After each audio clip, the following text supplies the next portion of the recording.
গো, আগের দিনের গল্পটা কেমন লাগলো তোমাদের? অনেকেই বলেছো তোমাদের ভালো লেগেছে।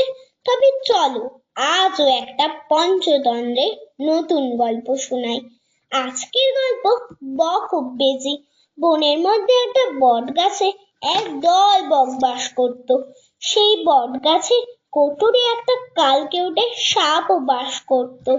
সেই কালকেউটে সাপের অত্যাচারে বকেদের বেঁচে থাকাই কষ্টকর হয়ে উঠল।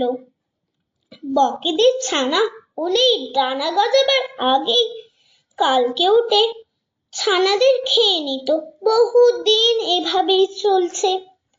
একদিন এক বক মনের দুঃখে পুকুর পাড়ে বসে কাঁদছিল।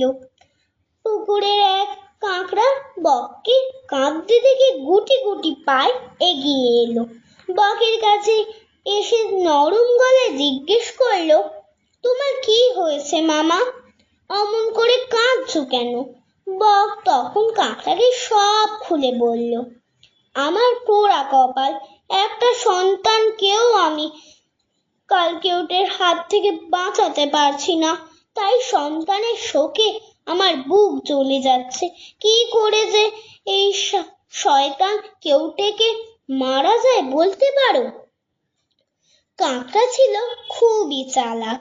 সে ভাবলো, বকগুলো তো আমাদের জাত শত্রু। একে এমন একটা মতলব দেব যে কেউটেও মরবে এবং গাছে থাকা বক বংশ ধ্বংস হবে।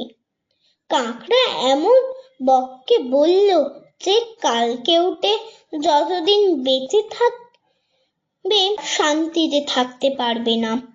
তাই আমার একটা বুদ্ধি শোনো।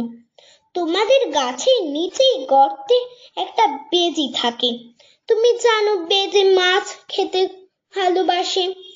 তাই তুমি বেজির গর্তের মুখ থেকে সাপের কোটর পর্যন্ত মাছের টুকরো ছড়িয়ে দাও।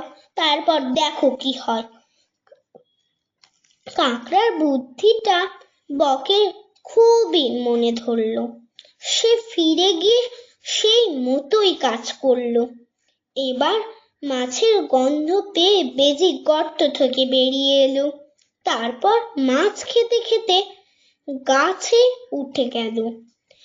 তারা পেয়ে কেউটে তো কোটর থেকে ফোনা তুলে ফোঁস ফোঁস করতে লাগলো। বেজি সঙ্গে সঙ্গে কেউটের উপর ঝাঁপিয়ে পড়ল, তাকে মেরে টুকরো টুকরো করে ফেললো।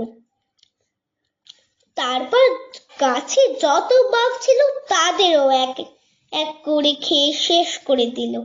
দূর থেকে কাঁকড়া সব দেখলো আর আনন্দে জলে ডুব দিল। নীতি কথা, দুর্জনকে বিশ্বাস করা উচিত নয়। আমার গল্প ভালো লাগলে লাইক করো, নিজের বন্ধুদের সাথে শেয়ার করো আর সাবস্ক্রাইব করো।